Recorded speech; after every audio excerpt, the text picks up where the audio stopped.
Apollo 11 embarked on mankind's bold adventure to land on the moon. The world's hopes and dreams hung on the actions of its three-man crew, especially Commander Neil Armstrong. With the skills that had made him one of America's finest aviators, Armstrong marked his place in history with these famous words. It's one small step for man, one giant leap for mankind. But what was it that had brought him to this historic moment? Armstrong had climbed to the pinnacle of his profession.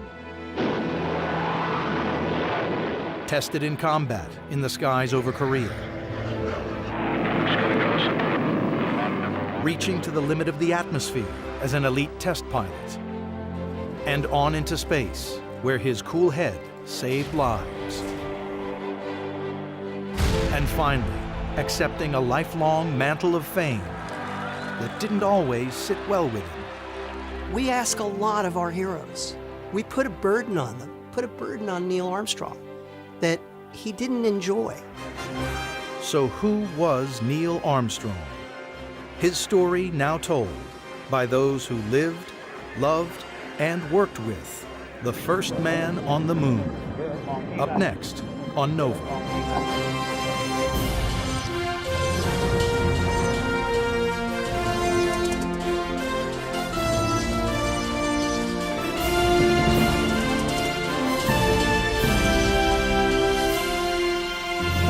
Major funding for NOVA is provided by the following.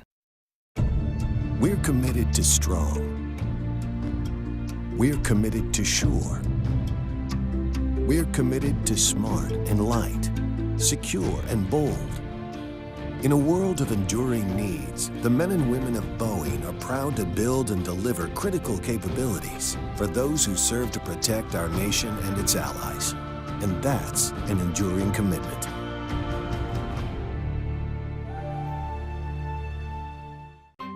At Cancer Treatment Centers of America, our teams create personalized treatment plans for our patients' fight against cancer. Our focus is always on you. You can learn more at cancercenter.com. Cancer Treatment Centers of America, care that never quits. The David H. Koch Fund for Science, supporting NOVA and promoting public understanding of science. And the Corporation for Public Broadcasting, and by PBS viewers like you. Thank you. I believe that this nation should commit itself to achieving the goal, before this decade is out, of landing a man on the moon and returning him safely to the earth. When President John F. Kennedy articulated this bold vision in 1961, he pinned American technological supremacy and national pride on winning a race to the moon. The stakes were huge.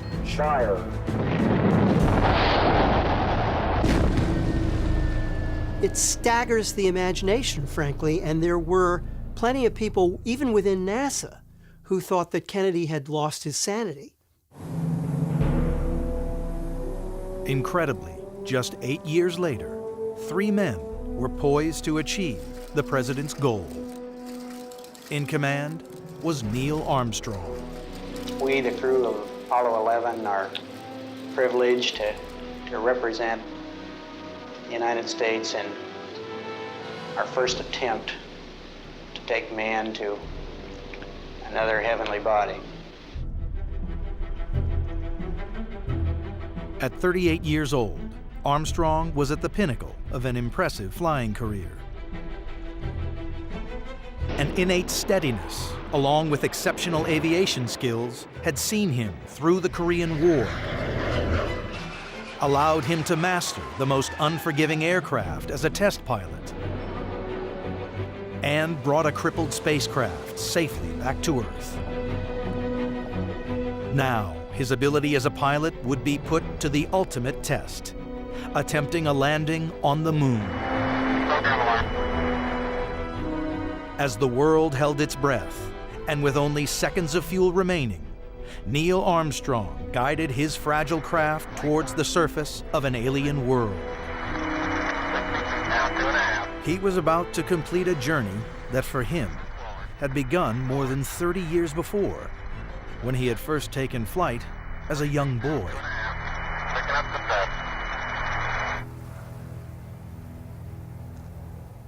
Born here in Wapakoneta, Ohio, on August 5, 1930, Neil Armstrong's love affair with flying began early, as his childhood friend recalls. When he was like 5 years old, his father took him on an airplane ride on a trimotor. Dad got sick, but Neil just absolutely loved it. The mid-1930s was a golden age of flight in America. And like many other young children, Neil's first taste of being airborne left a lasting impression. This was the start and the feeling of being airborne and actually flying like a bird. It kindled his inspiration to fly. He absolutely loved everything about flight. He would have 3 or 4 model airplane projects going on all the time, mostly gliders. Then he got into the rubber band type, and he just kept building bigger and bigger ones and better ones. We both made models early, and of course our desire then, as it was later in our careers, was to make these things go higher and faster. And my solution to higher and faster was you took a couple of extra turns on the rubber band. Neil's solution, he built a wind tunnel. When we were ready for the test, he said, "Go get Mom." I said, "Neil wants you to see something." And he turned it on. And all of a sudden the house shook. And I mean, the house really shook.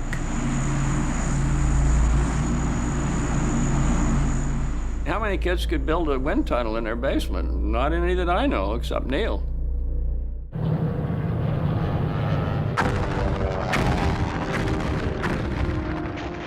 Neil's infatuation with flying was fueled as America entered the Second World War in December 1941. He devoured the daring exploits of Allied pilots portrayed in popular wartime magazines. They inspired him, and at just 15 years old, he learned to fly. He had his pilot's license before he had his driver's license. During the war, developments in aviation were moving fast. After 1945, propeller planes were starting to be replaced by aircraft powered by jet and rocket engines.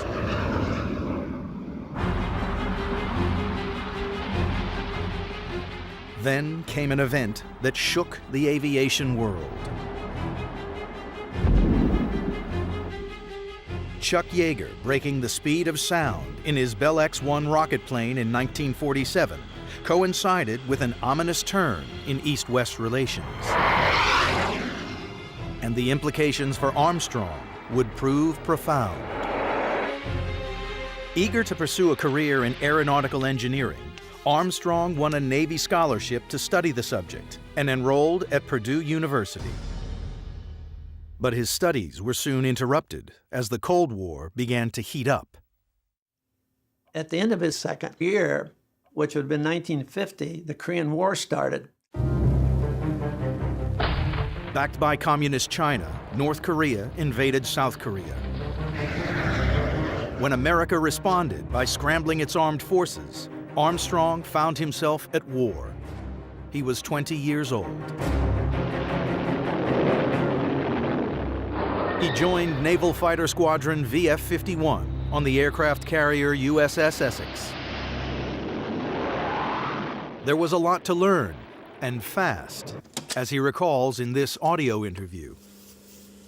We had to become carrier qualified in the jet aircraft, doing a lot of practice with weapons delivery.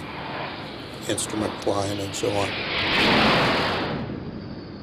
I was very young, very green. But Armstrong quickly mastered carrier flying, one of aviation's most challenging jobs, and was soon showing his skill in combat. One of his jobs was to dive bomb and blow up bridges and railroads. And he said that the North Koreans strung up wires. For low-flying pilots, anti-aircraft cables were an ever-present danger. They were hard to spot, even for the sharp-eyed Armstrong. I actually ran through a cable, an anti-aircraft cable. It knocked off about 6 or 8 feet of my right wing. Battling to keep control, Armstrong needed to think fast and react quickly. As long as he could keep a certain speed, he could stay up, but as soon as it slowed down, the plane would drop. And so he knew that he could not land on the aircraft carrier. He'd have to bail out.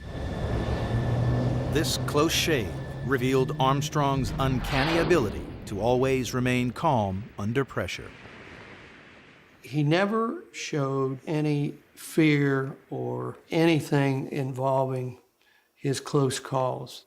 He really loved what he was doing. It was a very meaningful time for him. The Korean War sharpened the skills of many young pilots, including Armstrong. He'd flown 78 missions by the age of 22. He returned to Purdue in 1952, where he received his degree and found a wife. Well, I met him at Purdue. He told someone that I was the one he was going to marry, but he never asked me out until he had graduated. We were married in January 1956, and after that, in May, we went up to the desert. Here at Edwards Air Force Base in California, Armstrong would become a test pilot. Edwards was the Mecca for America's elite aviators. But the work wasn't for the faint-hearted.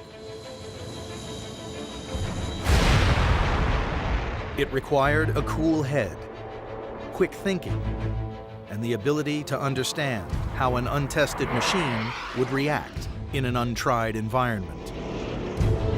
Honing these skills would make test pilots top contenders for future space missions, and Armstrong was no exception.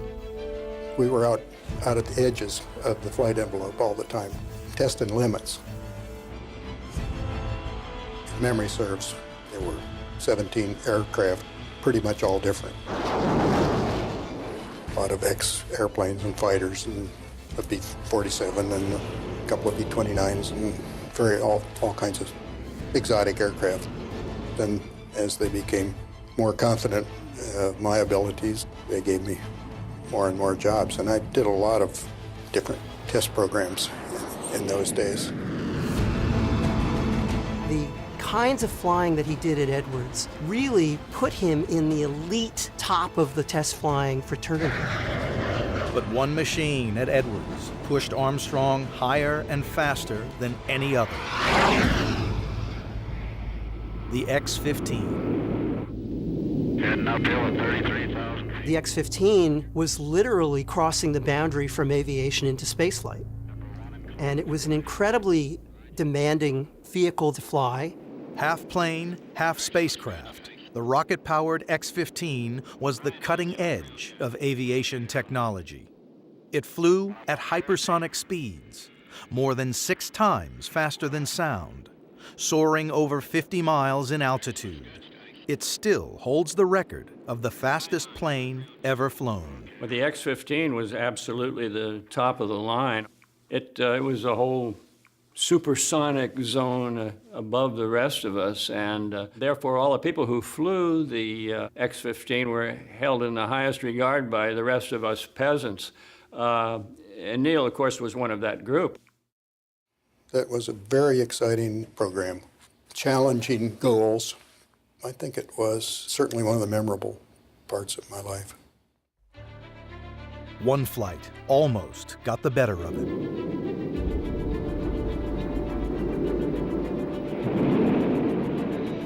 I got the nose up above the horizon, and I found I was actually, skipping outside the atmosphere, where I had no aerodynamic controls.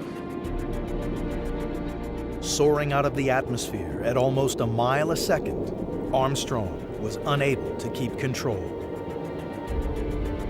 What I couldn't do is get back down in the atmosphere. I pulled over and pulled down, but it wasn't going down because there was no air to bite into. So I just had to wait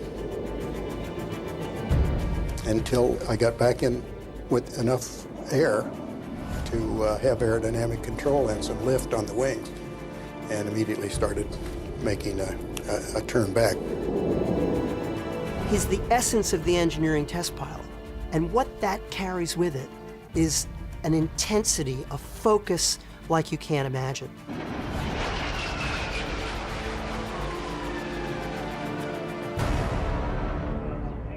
The X-15 further challenged and sharpened Armstrong's flying ability. But his young family also faced challenges at Edwards. It was totally different, foreign to anything I'd ever known in my life. That's where we lived when Rick was born. And then shortly thereafter, Karen. In 1961, age 2, Karen fell seriously ill. Karen was a precious thing, and she developed a tumor in her brain, and we could not save her. The death of Karen really hurt him. It was the only time that I ever seen him really, really hurt.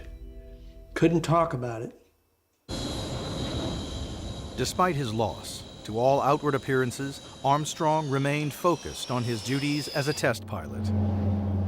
But beyond the skies at Edwards, the space race was on.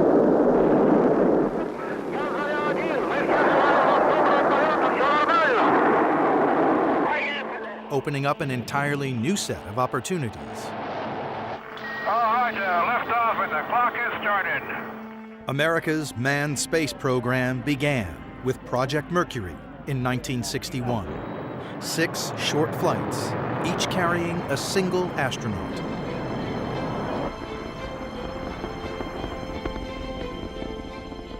But to meet President Kennedy's challenge of landing a man on the moon by the end of the decade, NASA would require more astronauts.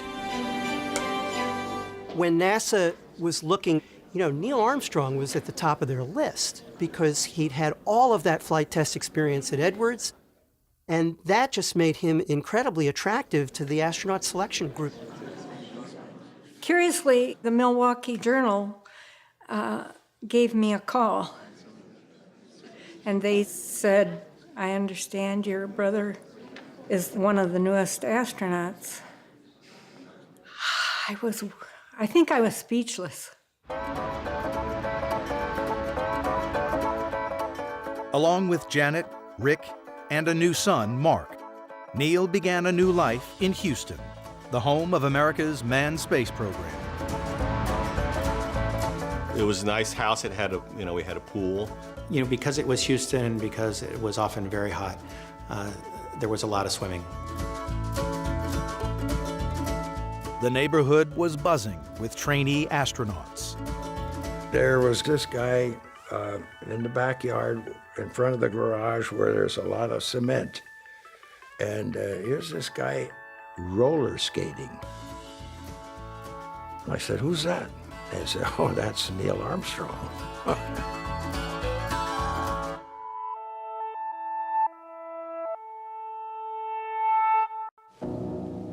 By 1964, NASA's blueprint to reach the moon was taking shape, as this animated film of the time shows.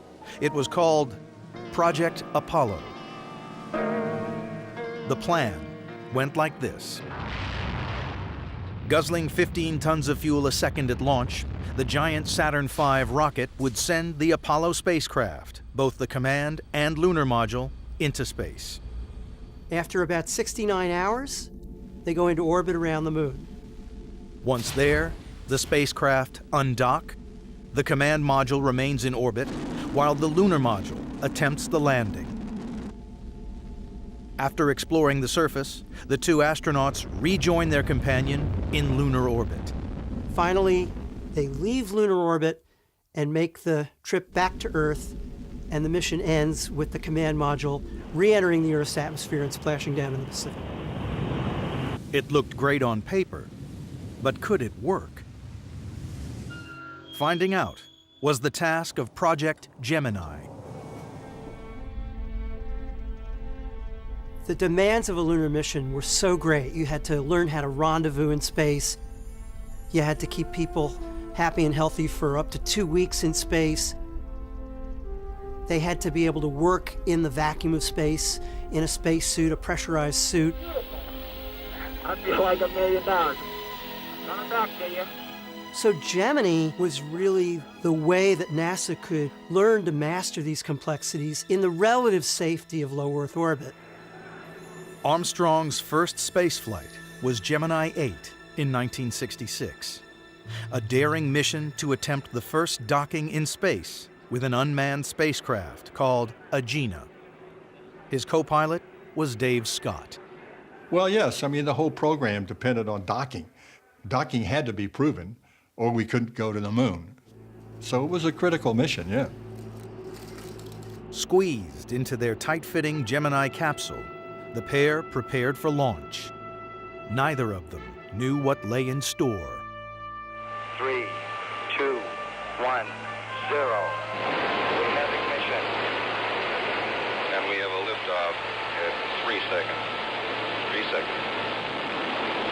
Neil Armstrong reports the clock has started. Roll program is in, Armstrong says. Well, in our homes during flight, we had air-to-ground communications. We called them the squawk box because it squawked all the time. When they talked air-to-ground, you could update yourself. They started out just great. Okay, we've got a visual on the Agena at 76 miles. Roger, understand. Visual, Agena 76 miles. Their docking target, the Agena rocket, had been launched earlier that day. Man, that's great. Man, it is really slick. As Armstrong and Scott passed into the night side of the Earth, they prepared for docking. Okay, Gemini 8, you're looking good on the ground. Go ahead and dock. Neil eased it forward, and we moved right in. Flight, we are docked. But within half an hour, Scott realized there was something wrong. You're supposed to fly straight and level like an airplane, but all of a sudden I noticed that we were tilted. They didn't know it, but a small maneuvering thruster on their Gemini spacecraft had become stuck and was firing. We first suspected that the Agena was the culprit. We were on the dark side of the Earth, so we really didn't have any outside reference. Out of contact with the ground, the astronauts struggled to regain control. So I said, Neil, we better get off. He said, yeah, we better get off. Let's prepare to undock. And then he says, ready, and I put my hand on the switch. Neil says, undock. And then things start really moving.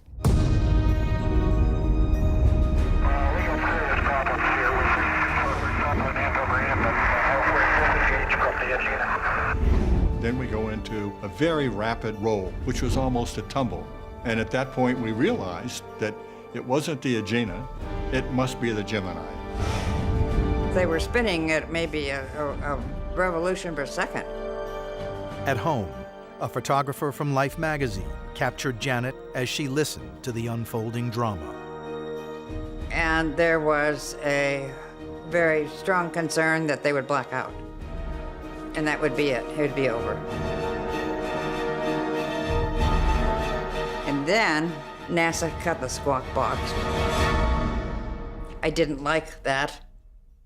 So I went over to NASA, and I was refused entry.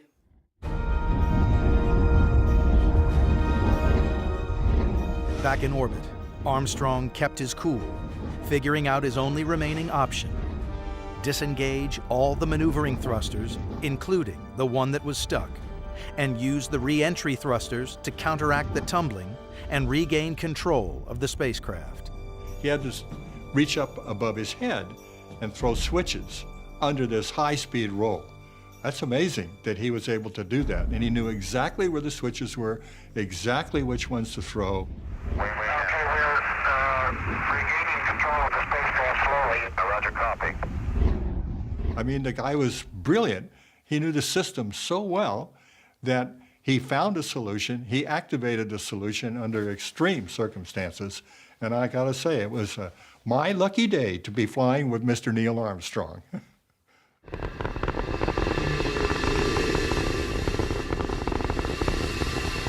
Activating the re-entry thrusters meant aborting the mission.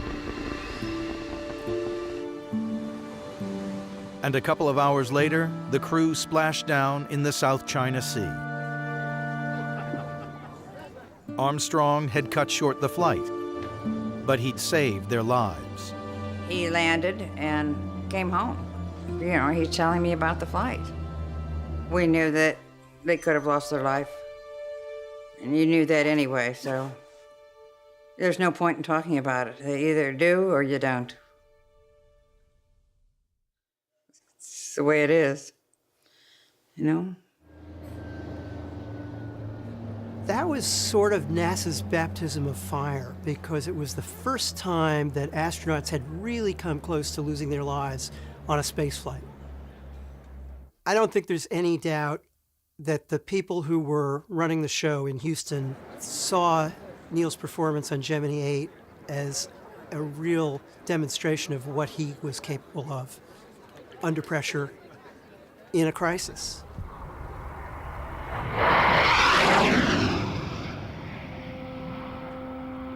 The full risks of the space program hit home less than a year later, in January 1967, when the Apollo 1 spacecraft caught fire on the pad, killing its three-man crew, Gus Grissom, Ed White, and Roger Chaffee.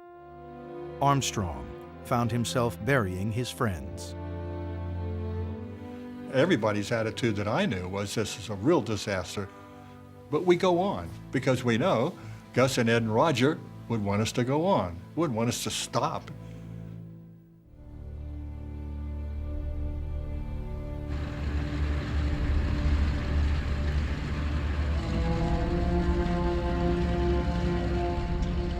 Overhauling Apollo took almost 2 years. Eager to make up for lost time, NASA launched Apollos 7, 8, 9, and 10 in quick succession. They were designed to rigorously test every aspect of Apollo in Earth and lunar orbit.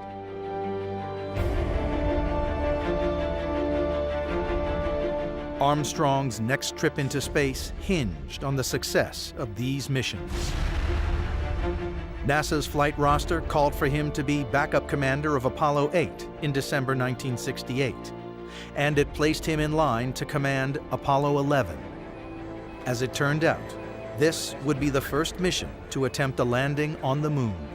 Nobody thought that all those preliminary flights would go as perfectly as they did. And nobody would have predicted that you would arrive at July 1969 and Apollo 11 would actually be the first attempt to land on the moon. Joining Armstrong was Command Module pilot Mike Collins. Lunar Module pilot Buzz Aldrin would attempt the landing with Neil. If all went well, Commander Armstrong would be first out on the moon. But in characteristic fashion, he played it down. Neil's attitude is, I'm not going to be number one on the moon. What I saw in his attitude was, I'm training to be the first one to attempt the landing on the moon. landing on the moon would be unlike anything anyone had experienced. To get a feel of flying in lunar gravity, Armstrong practiced in this, the Lunar Landing Research Vehicle, affectionately called the Flying Bedstead. It was not the most stable flying machine that you could ever step into. If you tilted too far over, or if something happened to the rocket engines, you'd fall out of the sky and you'd be dead.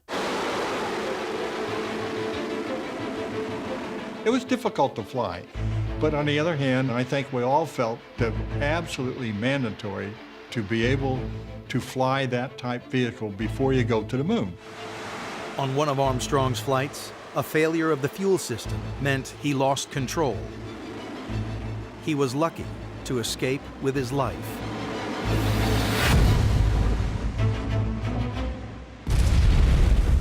But he brushed it off as if nothing had happened. And that was so classic Neil Armstrong that he wasn't going to let that get in the way of the rest of his day. There was work to do, and he did it. Cape Kennedy, Florida. Over 1 million people came to watch Apollo 11 leave for the moon on July 16, 1969. Among them was Armstrong's childhood friend. The day before the launch, we had a tour of the facilities there at Cape Kennedy. And we stood in front of the rocket while my wife took our picture, and we shook our hands, and we said, congratulations that we finally got Neil on a good job at last. And then we gave him a salute. We didn't say goodbye, it was more like good luck, and he leaned over and gave me a little peck on the cheek. Just a little bitty kiss, and then he turned around and was gone. Launch Operations Manager Paul Donnelly wished the crew on the launch team's behalf good luck and Godspeed. Neil Armstrong reported back when he received the good wishes. Thank you very much. We know it will be a good flight. Actually, my wife took the movies. I was taking 35 millimeters shots. Liftoff. We have a liftoff. 32 minutes past the hour. Liftoff on Apollo 11. You feel it. Your body feels it inside. It shakes in a way that nothing else does. Neil Armstrong reporting the road pitch. I kept saying, go Neil, go Neil, go Neil, go Neil, go Neil.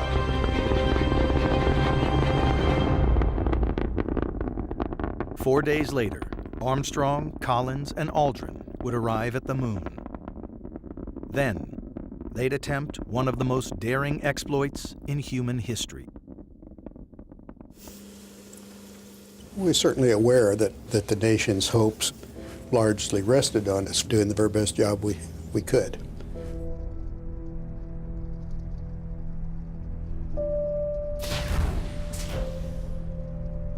And Armstrong and Aldrin within the LEM, that will be their home for the next 30 hours or so.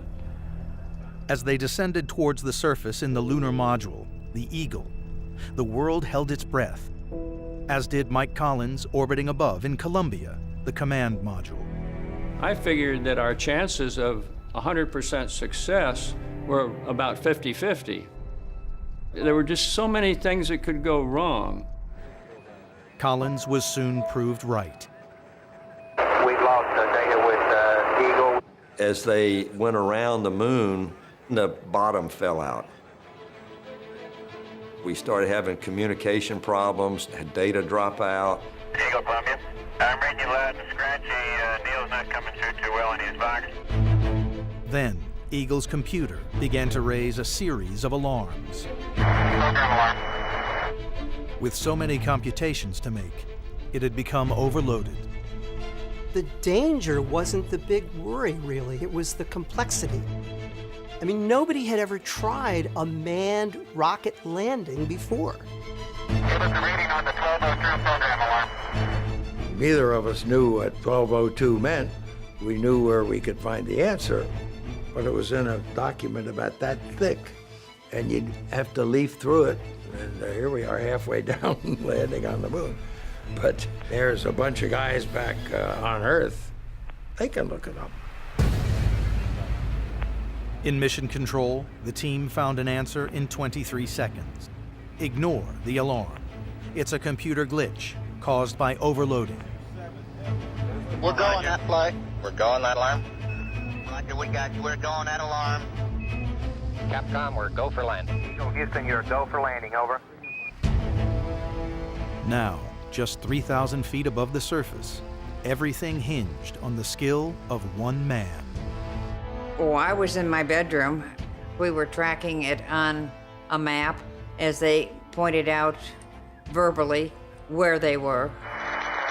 Low on fuel, Armstrong still needed a safe place to land. It was a fairly steep slope, and it was covered with very big rocks, and it just wasn't a good place to land. The old Neil took over, and he was focused on doing a landing. That was his one opportunity in a lifetime to make a landing on the moon. I wanted to make it as easy for myself as I could. There's a lot of concern about coming close to running out of fuel. 30 seconds. 30 seconds. Only 30 seconds of fuel remained. Everything depended on Armstrong. Contact light. Okay, engine stop. Engine arm off. We've had shutdown. We copy you down, Eagle. I just jumped up and down and screamed and cried and yelled and everything. Tranquility Base here. The Eagle has landed. I was in orbit, of course, when they landed. I gave a little sigh of relief. For Armstrong, this was the culmination of a career that had constantly pushed his flying skills and his nerve to the limit. It's almost as if you were going to design the career of somebody who was going to do the first landing on the moon. I can't imagine how you would put together a better mix of experiences than the ones Neil Armstrong had. With the astronauts safely down, press attention turned to their wives. From Janet, everyone wanted to know what Neil would say when he first stepped outside. Do you have any inkling what he's going to say? He wouldn't tell us when he steps out on the moon. No, I have no idea what he's going to say, but whatever he says, I'm sure it will be worthwhile. You need more flash, bud? No, hold it just a minute. Okay. But Armstrong had given it some thought before, as his brother Dean remembers.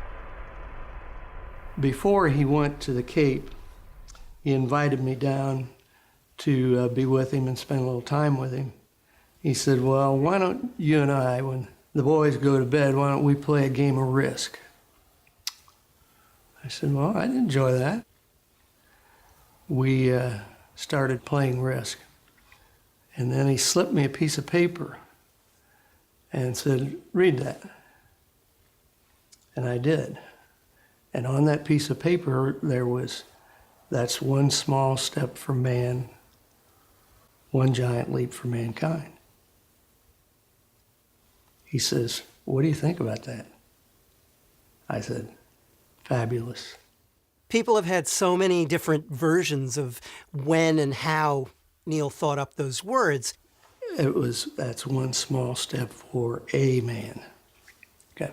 What he said when he came back from the flight was that he had given some thought to it before the mission, but he didn't decide what to say until he and Buzz were on the surface of the moon in the lunar module before they got suited up to go outside. I'm going to pull it now.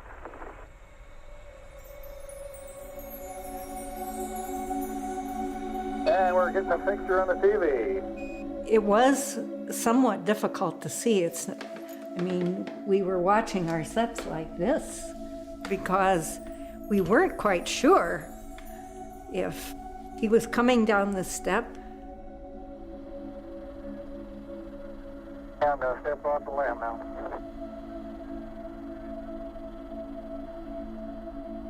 It's one small step for man, one giant leap for mankind. Perfect. It was pure Neil. I was pretty close to him when he said that. There you go. He was really surprising in how he would say just the right thing at the right time. Oh, it's overjoy, you know, unbelievable. I've never had such great feelings in my life. Is that something? Magnificent sight out here. Magnificent desolation. Finally, it began to sink in with me. That really is another planet. Here, the EVA is progressing beautifully. I believe they're setting up the flag now. After years of preparation, the first 2 human beings on the moon simply marveled at what they were seeing. Oh, that looks beautiful from here. It has a stark beauty all its own. It's like much of the high desert of the United States. It's different, but it's very pretty out here. 2.5 hours later, the pair had climbed back inside the Eagle. We'd like to say from all of us in all the countries and in the entire world, we think that you've done a magnificent job up there today. Thank you. Couldn't enjoy it as much as we did. He got me there. He got me back safe. And I made a couple of mistakes. Fortunately, they were not that crucial. And I'm not going to tell you about them.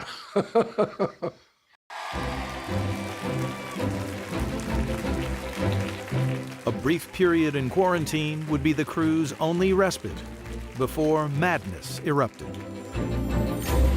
Armstrong, an aeronautical engineer and test pilot from small-town America, was suddenly a celebrity. We did New York, Chicago, and LA all in one day. There was thousands and thousands of people. And people from windows above and apartments and so on. It was fabulous. It was like nothing I'd ever seen before in my life or ever had done before in my life. The schedule was punishing, with the astronauts placed in the role of international ambassadors. With their wives, they visited 23 countries in just 45 days. Their mission now was to shake hands with the world, and everyone was eager to meet the first man on the moon. We went to each country, and it would be, of course, a huge welcome at the airport, which called for a speech, a huge luncheon or something, which called for a speech, and then there would be the major state dinner, which called for a speech. And I always felt that Neil had the responsibility, the burden, if you will, of always saying the perfect thing. He was the star, but I have to say he had a pretty darn good supporting cast. This was the beginning. This is the beginning of it all. But there was nothing you could do. I mean, these people were just happy to see you. One of the other Apollo astronauts told me that when it comes to fame, it's like they're all a college football team, and Neil is the only guy in the NFL. I mean, he was on another plane.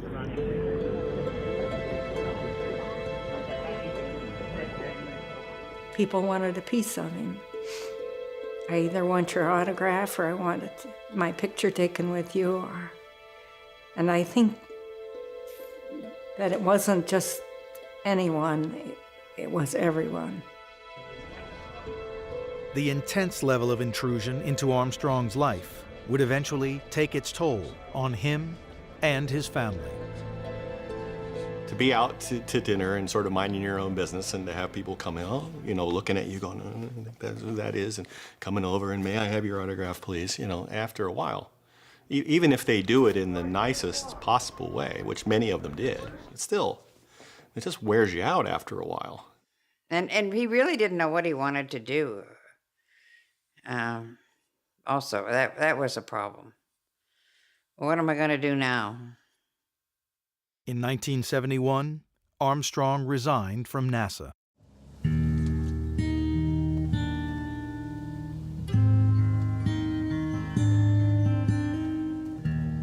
He chose instead to pursue his first love, aircraft design, and accepted a professorship at the University of Cincinnati, back in his home state. Well, we were looking for a place to live, and he wanted to live out in the country. I guess he wanted to escape people. He wanted privacy. The Armstrongs bought this secluded farm in Ohio. It was a radical change of lifestyle, and not just for Neil. I'm not sure that Mom really wanted the farm life, but she did very well, and she was a trooper. Janet found herself managing the farm, as Neil concentrated on teaching. But escaping his fame was never going to be easy. Whenever Neil Armstrong came onto the campus, there were a number of rather interesting reactions. Well, the first day was rather chaotic. As class was letting out, the media was massed outside the classroom, and he did in fact push the students out of the classroom and then quickly closed the door with himself inside the classroom. Eventually, behind the closed doors of academia, Armstrong found refuge from the constant public spotlight. I began to think of him as simply Neil, not as Neil Armstrong, first man on the moon. I just thought of him as Neil. But outside the university, the burden of celebrity still sat uncomfortably with him. He was given the credit, and he didn't think he deserved it all. Armstrong eventually opted to ration interview requests, creating the mistaken impression that he was a recluse. He just didn't feel the need to notify the media about what he was doing, you know. So a media recluse maybe, but that's a completely different thing. In 1979, Armstrong left the university, becoming involved as a business spokesman and serving on many corporate and philanthropic boards. He was doing so many different things with his time, but they were the things that he chose to do. And that didn't include living out his life in front of a television camera. Challenger, go at throttle up. Roger, go at throttle up. And in 1986, he was appointed vice chair of the Rogers Commission, the committee that investigated the tragic events that led to the destruction of the Space Shuttle Challenger. His calendar was double parked all the time. He was a workaholic, and that was just in his DNA. So it was, I think, Dad's strong work ethic and Mom's isolation on the farm that eventually came between them.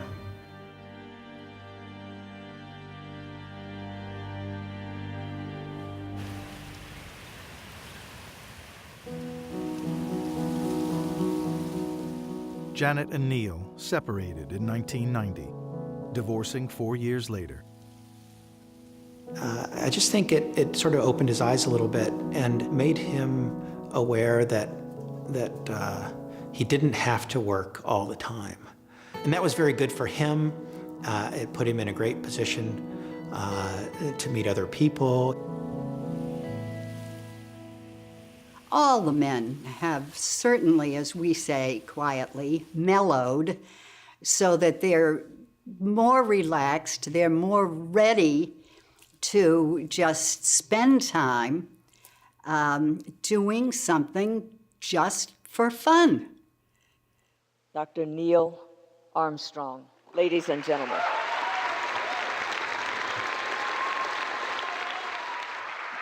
Thank you so much. The method we use to descend from orbit to the surface of an alien world worked. But it would have been far more efficient and far less traumatic if we could just be beamed down.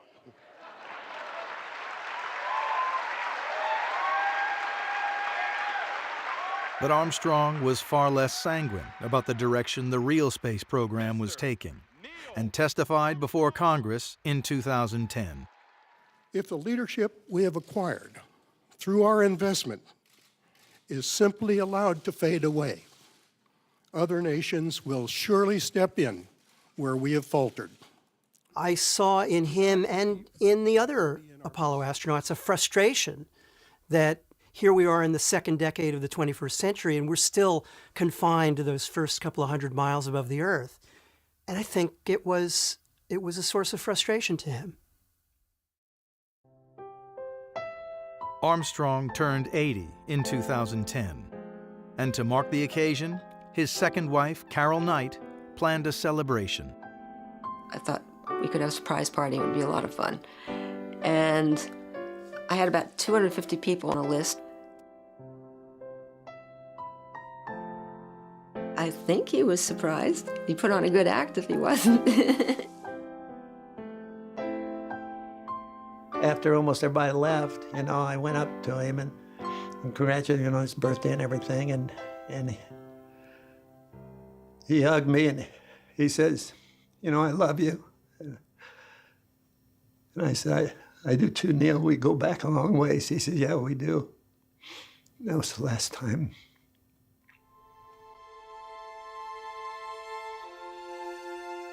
On the 7th of August, 2012, Neil Armstrong was admitted to the hospital for heart surgery.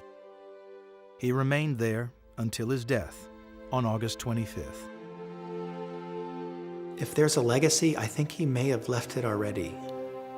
He very much wanted the exploration of space to be an accomplishment that was important for this planet and everyone on it.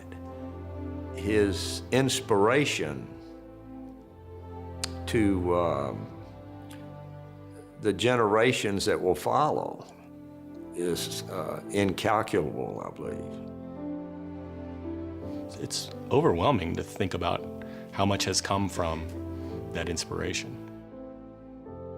If there was something that he could pass along to future generations, I think it would be the conviction to do the right thing. I mean, he went to the moon. He risked his life for the nation, and that would be reason enough to call Neil Armstrong a hero. But for me, the thing that really stands out is how he handled this role that fate gave him of being a world icon. One thing, he was true to himself. He was the man that you saw. That was him.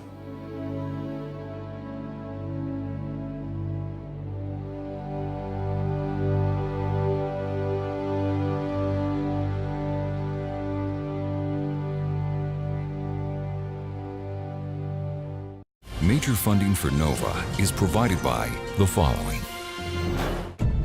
We're committed to strong. We're committed to sure. We're committed to smart and light, secure and bold.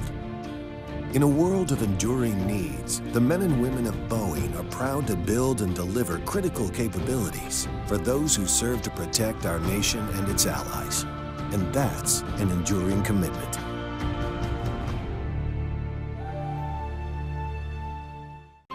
Shouldn't what makes each of us unique make our treatment unique? Advanced genomic testing is changing the way we fight cancer. That's precision cancer treatment. You can learn more at cancercenter.com. Cancer Treatment Centers of America. Care that never quits. The David H. Koch Fund for Science, supporting NOVA and promoting public understanding of science. And by the Corporation for Public Broadcasting. And by contributions to your PBS station from viewers like you. Thank you.